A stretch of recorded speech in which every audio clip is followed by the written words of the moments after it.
ang pagsisisi, nasa tiyempo.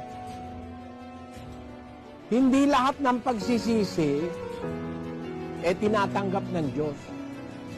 Kung nauuna ron, tinawag ka ng Diyos, naintindihan mo yung kabutihan, naintindihan mo yung aral ng Diyos, naintindihan mo yung kanyang mga katwiran, binaliwala mo, pinabayaan mo, tinanggihan mo ang Diyos.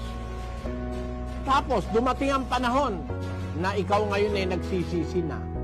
Wala nang kwenta yun. Pinakita sa'yo ng Diyos yung totoo, narinig mo yung katwiran, tinanggihan mo, binaliwala mo, hindi mo pinansin. Lumipas ang maraming panahon, gumagawa ka pa rin ng mali. Pagkatapos ngayon, nung mamamatay ka na, saka ka magsisisi. Ibang usapan na yun, kapatid. Ibang klase na yun.